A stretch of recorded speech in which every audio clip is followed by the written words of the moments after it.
Hello vlog, welcome back to another video. Today I'm going to talk about vlogging because this is something that is currently fresh in my mind. I have just started vlogging again and it's been a long time since I was in a regular vlogging routine, probably almost 10 years now. So I feel very rusty and doing this again has brought up all of these things that you don't think of until you're starting vlogging for the first time. And people who are good at vlogging make it look so easy. Like it just looks natural. It looks like they're going about their day, just filming everything they're doing and then editing it together.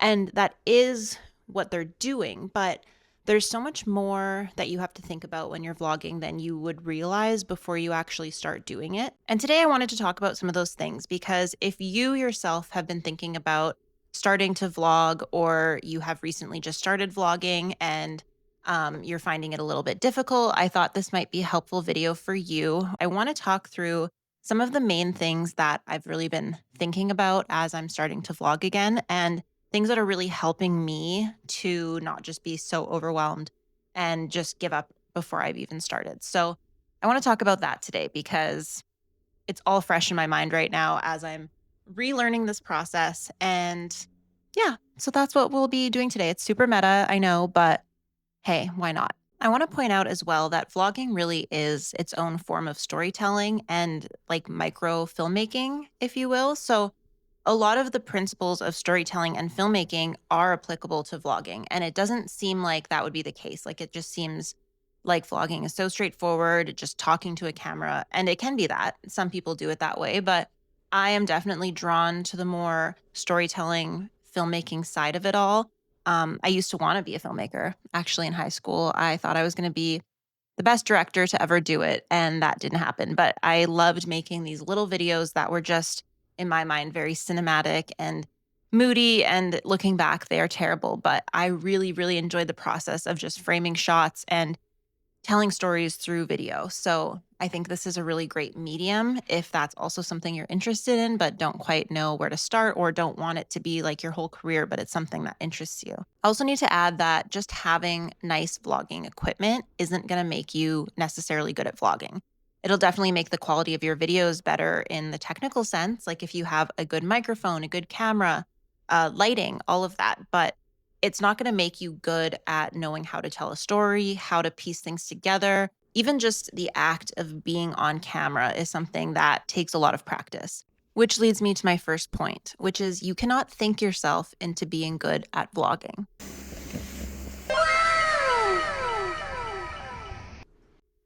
I am one of those people who I really struggle if I'm not good at something right away. But especially something like this, because it's so clear when you're not good at it that it's just a bad video. And my last video that I put out, I was not happy with it, but it really made me realize going through the process of filming that video, editing it and putting it out there, it just reminded me that there's so many things that you need to work on like any other skill and develop and practice. And if I hadn't gone through the process of filming that last video and fully editing it, I wouldn't have realized how many times I say, but yeah, yeah. Just there was so many in my video and I was just watching the footage back, kicking myself, thinking, is that really how I speak? But you don't know these things until you're actually doing it and filming yourself on camera and practicing being on camera and speaking. Because really, it's very unnatural. This is not something that feels just automatically natural to people. It's natural to talk to people, which is why people often give the advice. If you're vlogging or filming any type of YouTube video, just pretend you're talking to one person you know, like a friend or a family member. And I think that is because it is so weird to warm up to a camera. And there's no way to be better at that besides practicing.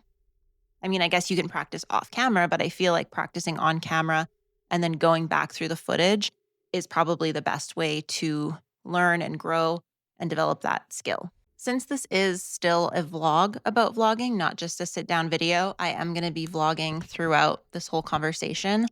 And one thing that I really want to do today is get a plant for this corner of the living room. I feel like I'm going to be filming a lot in this little area and it's just really bare and missing stuff. Like I have all these cords here. That's whatever. I'll just try and sit in front of them as much as I can, but I would like some kind of greenery, especially if I'm sitting in a chair. I'm on the floor right now, but I really want a banana leaf plant. And I am notoriously bad at keeping plants alive, which is why I only have 3 spider plants at this point in time. But they're doing fine right now. So I'm feeling particularly confident. And I will just have to make sure to take extra care of this one. And I'm thinking of going to IKEA to get it because the last time we were there, I saw a bunch of them and they looked really sad. They're stuck inside and I want to rescue them. And I know that for someone who's not good at gardening, green thumbing, like I'm really bad. I do not have a green thumb whatsoever. So maybe I'm not the right person to rescue a stunted IKEA tropical plant, but I'm going to try and it's going to be fine. Am I forgetting anything? I made notes. I made talking points for myself. I didn't want to script this video because that's one thing I like about vlogging is that it is unscripted. And if you go back in my channel, you'll see I posted 2 videos to start that were more talking head style videos. And as much as I liked writing the scripts for those, I don't like being on camera reading a script. I much prefer vlogging. I prefer the freedom vlogging gives you. As much as I did also enjoy filming those videos, I don't think those are a sustainable format for me and my current lifestyle. I do work a 9-to-5 job. And another reality of vlogging is that it is a huge time commitment. Like it's going to be a much bigger time commitment than you thought it would initially. So yeah, you have to find ways to make the process enjoyable for yourself or you're never going to stick to it. So I really had to ask myself some hard questions while I started to film videos again and say, like, what can I sustain? What do I like doing the most? What feels the most natural to me? And like I said, I would have never found out that I wanted to do vlogs instead of that type of video if I hadn't done it. The only way to learn is by doing in this particular avenue. And I will die on that hill because it is like you don't think of things until you're going through it. So, anyways, enough yapping for now. I'm going to go start plant shopping and then I'll take you along for that and show you what I end up getting.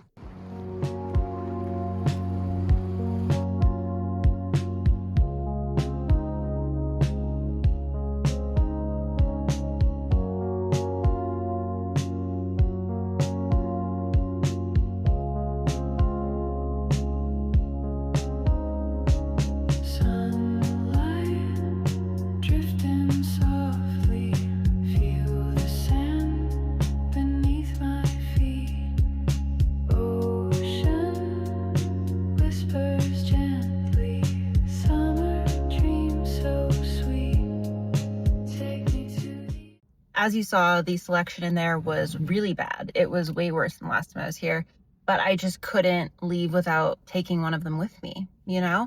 So I'm gonna have to figure out how to bring her to full health, but this was probably one of the better ones on the shelf that I could find. So I grabbed it. Why not? It'll be fine if it's a little small for the first while. This can be my project and I can try and grow it into a big, beautiful tree. But for now, she's just a silly little baby plant, but that's okay. So one thing I wanted to talk about really quickly before I went back home was testing out your gear. A hard reality of being a new vlogger that you're just gonna have to accept is that there will come a time when either you didn't turn on your gear properly, you didn't connect something properly, you didn't notice the battery die, any of these things, and when you're mid filming and then you realize after the fact that the audio was trash and you can't use a clip or something just went wrong, you're going to learn the hard way that you need to test out your equipment before you start filming, whether that's the battery, the microphone, the camera, all of it. Because I cannot tell you how many times I have started to film and I have spoken for 5 to 10 minutes before I realized my mic wasn't on. Or like in my last video, when I was using those corded headphones to record, thinking, oh, I've seen people do this on Instagram. The quality seemed fine to me, so this should work because I don't have my actual microphone on me. And then I listened to the video back on my computer and I was like, oh my God, there's no amount of enhancing the audio on CapCut that can make this not terrible. So just a tip for you, test your equipment, test your audio, test everything before you start. I know there's some things that are harder to avoid than others, like your battery dying. Like, obviously, try and make sure your batteries are charged up as much as possible, but sometimes it's unavoidable. Things are just going to happen, but it's best to try and prevent a lot of those things. Anyways, I am going to head back home with my little guy and get her set up in the living room, and then we will keep chatting.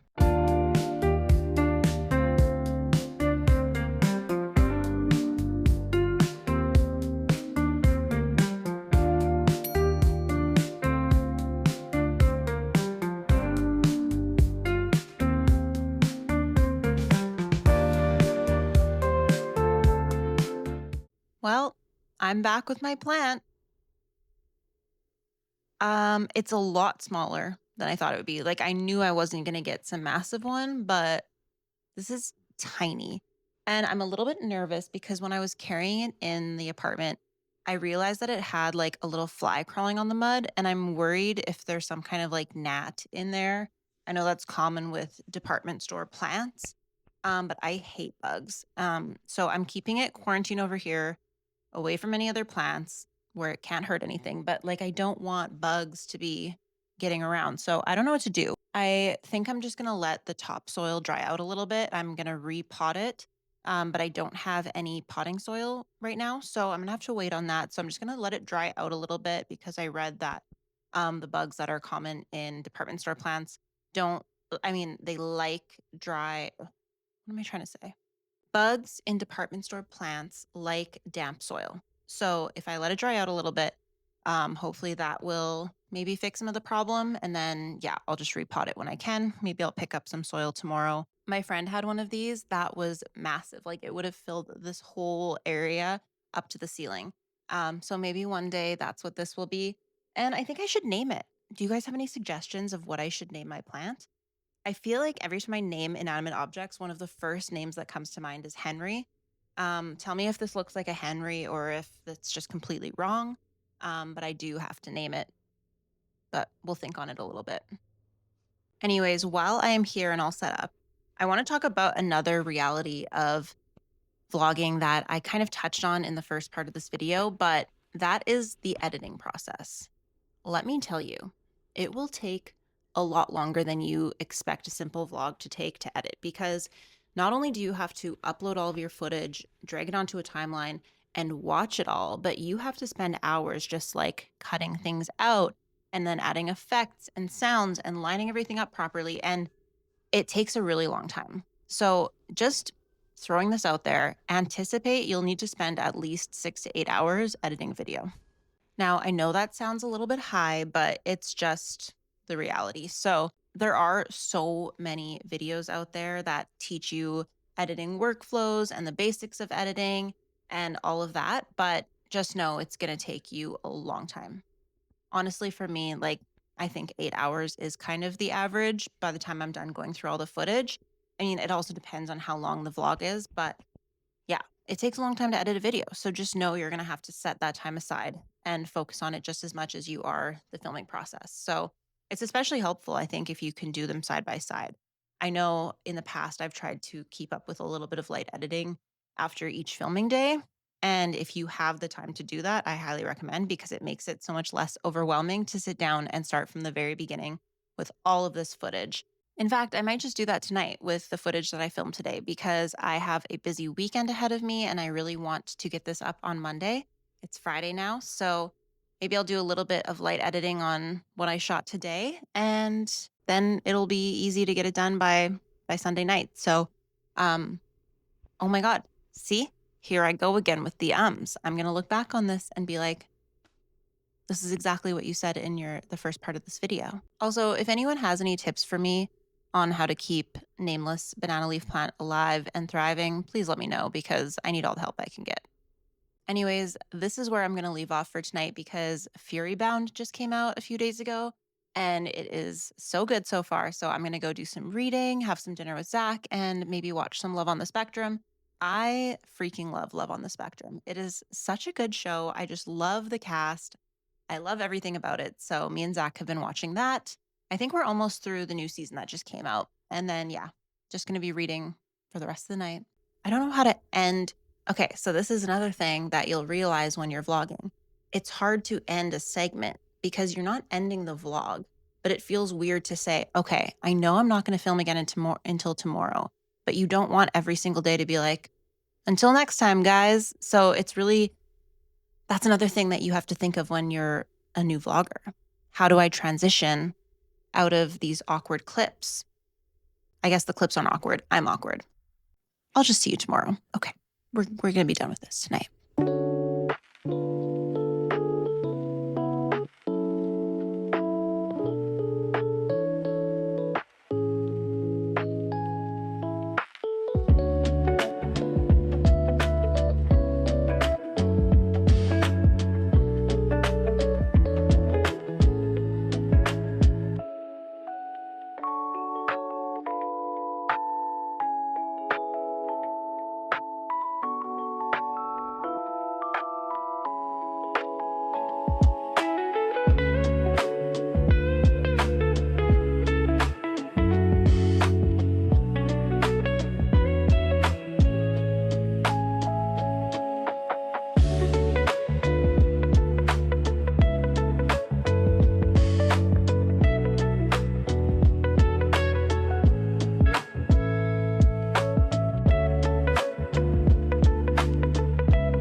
Hello vlog, happy Saturday. I just got home from going to a bunch of shops, so I really wanted to show what I picked up while I was out today before we keep talking about vlogging. I know this is unrelated to the actual vlog, but I just really want to show you what I got, and like this is the only vlog I'm doing this week, so this is my chance. So I did pick up some tropical potting mix for the plant I got yesterday. I was thinking of getting an insecticide, but I don't know that the problem is bad enough to warrant that yet. But like I said, I am pretty paranoid about bugs. So where is it? It's over in the kitchen, but I got this little pack of sticky traps that I can put in the plant to catch any bugs and monitor how bad the problem actually is. But I think if I just change some of the soil out, repot it, and put out sticky traps, I think that will solve the problem for any little mites that might be in there. So I got that. As you saw, I also went to Chapters and I picked up a couple things there. I've been getting into hats more, but I don't have many. So I picked up this brown one. It just says book lover on it. I thought it was really cute. I actually haven't tried it on yet, but it feels like the right shape that I normally like. What do you think? I love it. Brown is one of my favorite colors and very cute. Oh, okay. I also picked up Alchemized.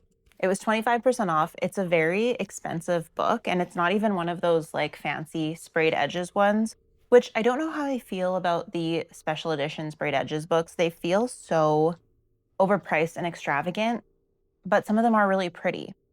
So I have a lot of mixed feelings about that because why is a fantasy book $50? But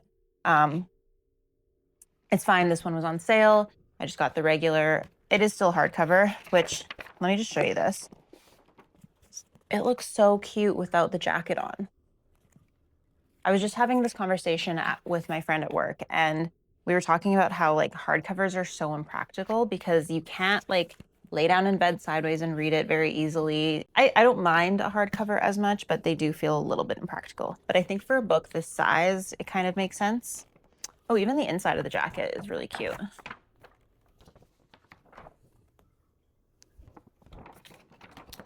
Anyways, so I picked up that. And then the only other thing I got at Winners was this pack of 3 home decorating magazines for my mom. These are some good ones: House Beautiful, Elle Decor, and Veranda, all some of my favorite publications for Mother's Day. So that's everything I got from Indigo. And then I also stopped at Dollarama and I picked up more of these glasses. They're literally only $2. Do you see that? $2.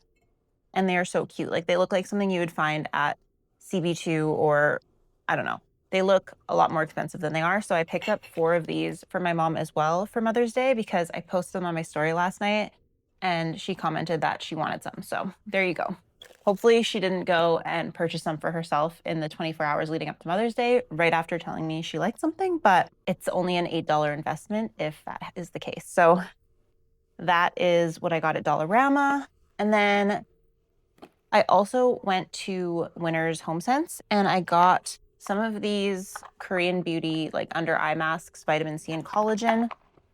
I also got these hydrogel masks. I'm hoping these are like the really shiny sheet masks, not just like the kind of flat papery ones, but the, you know what I mean? Like the very jelly ones. I hope that's what this is. I think it is. Also Korean skincare. And then I got a new soap dispenser. I am planning on doing like a bathroom refresh vlog. I think that might even be the next vlog I do. So stay tuned for that. But I got this for the bathroom. I also got a lemon and basil hand soap for the kitchen. I just like having like some kind of fresh lemony scent in my hand soap for the spring, summer. It just feels like the right thing to do for a good seasonal transition, is to just get a new bottle of soap. So I got that. And then lastly, I got this Rachel Zoe bath towel.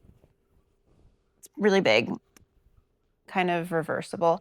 I love this. It's so plush and cozy. It's 100% cotton. Didn't need it, but I don't have any cheetah print towels, so now I do. So I needed it. Anyways, that is everything I bought today. So back to the scheduled programming. I want to talk about filming in public, because I think that's something that trips a lot of people up who are curious about vlogging but just feel way too shy to do it in public.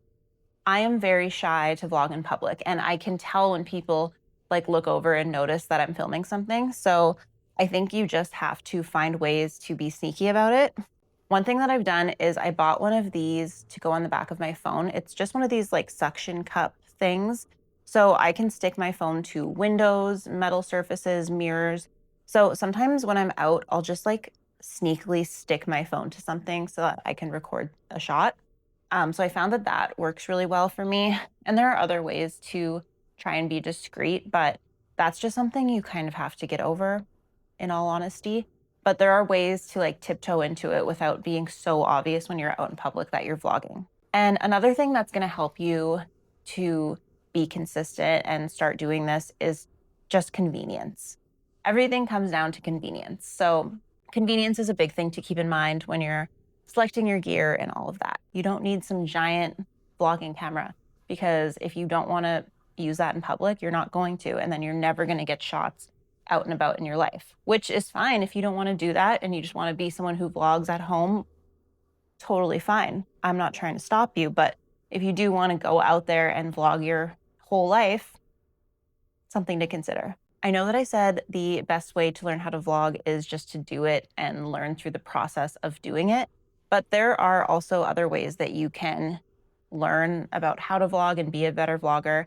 One of which is just watching other people's vlogs, but with a more of an educational eye to it. So even if you don't have the fanciest camera, use your phone, because you always have that with you. And phones these days take really good footage. I'm filming on my phone right now with my front camera, mind you, and this is the quality level. So it's a lot more discreet if you're just using your phone versus an actual vlogging camera or some kind of big camera, because that will make you even more nervous to bring it out in public. So even things like choosing your gear will help you overcome some of those mental hurdles when you're new to vlogging and feeling really self-conscious about it. So convenience is king. I'm actually really excited because I just ordered myself a new vlogging camera. It's one of those little Instago 360, I think it's called. So it's just this tiny little thing, and there's even a smaller like attachment with the lens that comes off, and it's literally the size of your thumb, and it's magnetic, so I'll be able to stick it to metal surfaces and just be super discreet. So I'm very excited to get that in. That was the other thing. Like, I knew I didn't need some big fancy camera to start, but I wanted something that was a little bit more convenient than, say, I'm using my phone for something else or my battery's running low and I just can't film on my phone. I wanted to get something that I could just throw in my bag and always have for vlogging. So I know a lot of people who want to be vloggers probably watch other vloggers, and that's great. But when you're just casually watching for fun, you're not paying attention to things like, okay, what sequence of shots are they doing? When are they just sitting down and talking to the camera versus when are they showing shots of their day? And one thing that could be helpful is if you have a handful of people whose videos you watch, I would recommend sitting down, pulling up a couple of their videos that you like or want to watch. And instead of just watching it for enjoyment, watch it as though you're studying how they do it. So make notes, like say, okay, they had an intro. This is what they did with their intro. Okay, these are the kinds of shots that they did. And you can even write down each shot as you go through the video. And then you can, at the end, look at your list, look at everything you wrote down and be like, oh, okay, so that's how you might be able to sequence a vlog. And I'm not saying to copy anyone, especially really signature stylistic things that people do. I'm not saying to like steal people's ideas or techniques, but I think you can learn a lot from watching other people's videos and just seeing how they put together shots and taking some inspiration from that. Also, like I briefly mentioned yesterday, you can take a lot of filmmaking techniques and apply them to vlogging. So, for example, think about when you're watching a movie, you often see a scene start off with an establishing shot. So, that's going to be your really wide shot showing either the building that this next scene is going to take place in or something like that. So, that's called an establishing shot. That's generally going to be your most wide shots. So, that's a good place to start if you don't know how to open up a new scene. And then you can pull in and do more of a closer up middle range action shot. So show yourself doing something or cooking or cutting up vegetables. And then you can add in some closer up shots. So you could show what you're working on up close or whatever it might be. So playing with different shots from wide, medium to close up is a great way to make your vlogs look a little bit more polished, cinematic, and kind of take someone through in a way that makes sense to people. Did that sentence even make sense? You know what I mean? You're kind of just setting up the scene. You're showing people where you are. You're showing people what you're doing. And then you're throwing in some little aesthetically pleasing close-up shots. And that is really just naturally a great way to, in a sense, tell a story. I pretty much did that when I was filming at Chapters today because I knew that I would go home and I would see the footage and I would want to mix up some wider shots, closer up, show some books, show some products, and just really switch up the types of shots I'm getting so that when I'm sitting down to edit, I have a lot of options for how to make a very visually interesting, dynamic video as opposed to just the same type of shot over and over again. Like if I just had all close-up shots stitched together or all establishing shots, it could look good maybe, but you're not really giving anyone any information with that. You know what I mean? I just don't think it's the best way to do it. I think more dynamic videos with changes to filming angles and all of that is a lot more interesting to watch than something that's all the same. Lastly, in terms of editing, you can also learn a lot just from looking up videos on how to edit. I did mention this as well yesterday, but I think that's such a big one. Something that I'm still doing, like I'm still on YouTube researching editing techniques and transitions and all of that kind of stuff. So that is another thing that you can learn by researching as well. For example, the other day I learned how to do this shot.